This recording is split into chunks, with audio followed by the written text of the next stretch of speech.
प्रभु यीशु मसीह के मधुर नाम में भाई बहनों सबको जय यीशु। परमेश्वर हम सबको आशीष दे। आइए प्रार्थना करके वचन की ओर चलेंगे। स्वर्गीय परमेश्वर पिता धन्यवाद करते हैं, राजा महान परमेश्वर, करुणा परमेश्वर, दयालु परमेश्वर, दया के सागर प्रभु जी, सुंदर समय के लिए हम प्रार्थना करते खुदा जो हम सबके जीवन में दिया। परमेश्वर आप आशीष से भर दे प्रभु जी। आपकी जो इच्छा है प्रभु जी वो हर एक लोगों के जीवन से पूरी होने पाए। परमेश्वर पिता हम धन्यवाद करते हैं। सारे आदर महिमा आपके हाथों में सौंपते हुए प्रार्थना जीवित उद्धार करता यीशु मसीह के नाम से मांगते हैं, आमीन आमीन। आइए हम देखेंगे आज परमेश्वर की इच्छा। परमेश्वर की इच्छा को अपने जीवन में समझना, पहचानना है कि परमेश्वर की इच्छा हमारे जीवन में क्या है, उसकी इच्छा को अपने जीवन में अनुभव करना। उसके विषय में एक कहानी हम पढ़ेंगे, इसके बाद हम लोग सीखेंगे।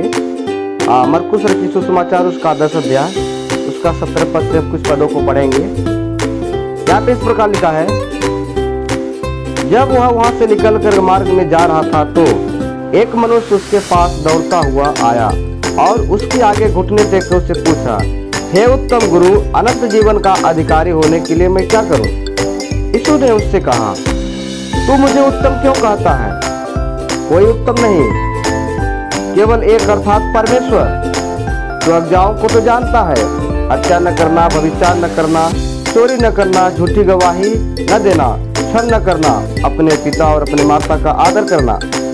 उसने उससे कहा, हे गुरु, इन सबको मैं लड़कपन से मानता आया हूँ। यीशु ने उस पर दृष्टि करके उससे प्रेम किया और उससे कहा, तुम्हें एक बात की घटी है, जा जो कुछ तेरा है उसे बेचकर कंगालों को दे और तुझे स्वर्ग में धन मिलेगा, और आकर मेरे पीछे हो ले। इन बातों से उसके चेहरों पर उदासी छा गई और शोक करता हुआ चला गया, क्योंकि वह बहुत धनी था। यहाँ पे हम देखते हैं एक व्यक्ति जो यीशु मसीह के पास आता है और कहता है, गुरु, हे उत्तम गुरु, अनंत जीवन का अधिकारी होने के लिए मैं चाहता हूं। प्रभु यीशु मसीह कहते हैं कि तू मुझे उत्तम क्यों कहता है? उत्तम तो एक है, अर्थात परमेश्वर है।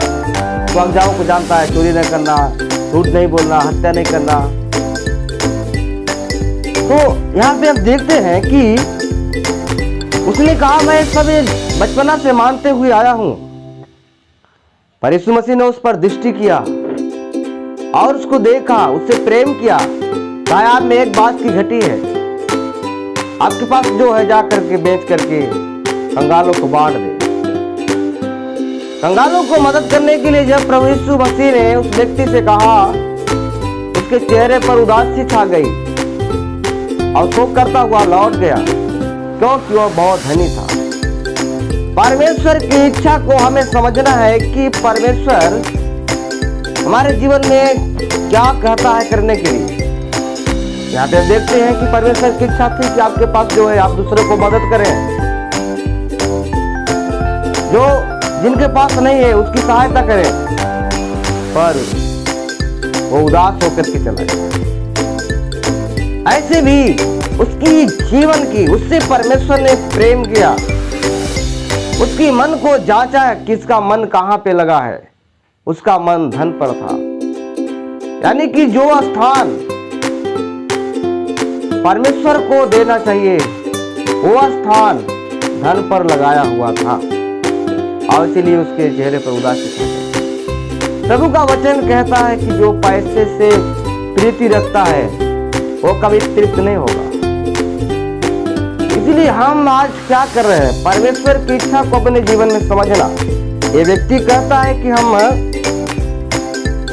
चोरी नहीं करते, हत्या नहीं करते, व्यभिचार नहीं करते हैं, छल नहीं है मेरे जीवन में, मैं ये बचपन से मानता हुआ आया हूँ।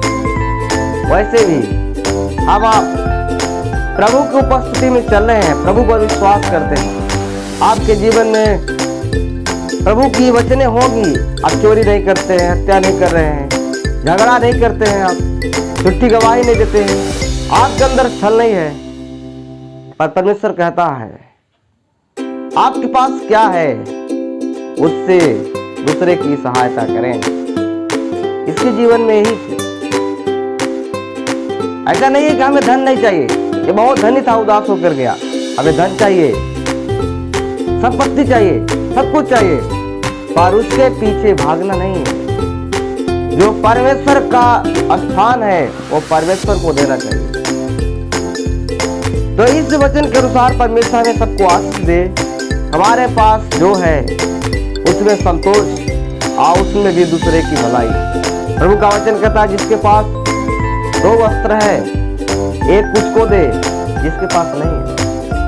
ऐसे भी हम परमेश्वर की उपस्थिति में जब चलते हैं, परमेश्वर हमें बहुत आशीष देगा।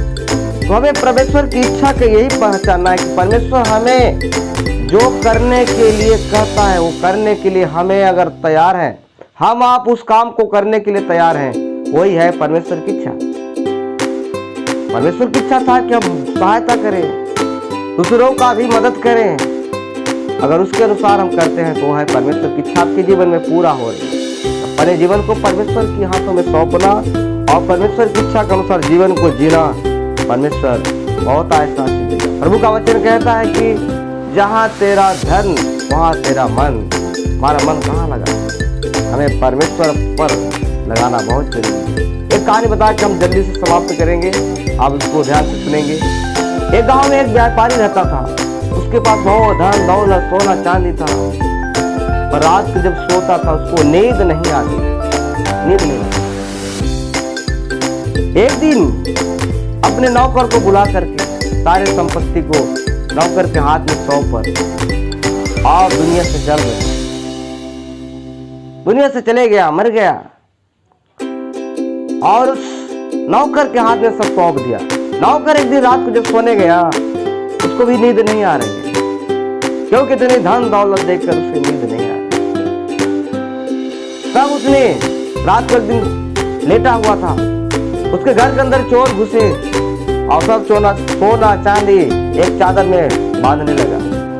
बांध रहा था पर वो बांध नहीं पा रहा था, क्योंकि उसमें बहुत ज्यादा सोना चांदी रखी।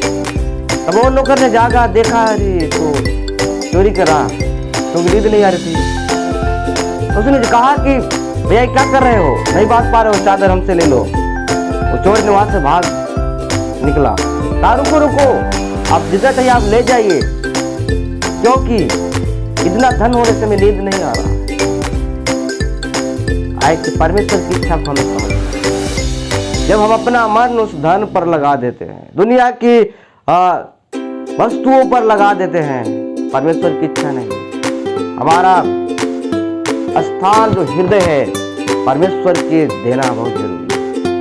इसके अंदर सब कुछ था, चोरी नहीं कर रहा था, हत्या नहीं कर रहा था, पर जो स्थान था वो परमेश्वर को नहीं देना। हम अपने जीवन में जो हमारे पास है प्रभु के हाथों में सौंपे और अपने जीवन में प्रभु के वचनों को लागू करें, और जो परमेश्वर आपको पवित्र आत्मा के द्वारा बातें करता है उसके के अनुसार अपने जीवन को बिताएं, और जो आपके पास उसमें से संतुष्ट है उसमें से दूसरे की भलाई करें। परमेश्वर आपको बहुत आशीष देगा।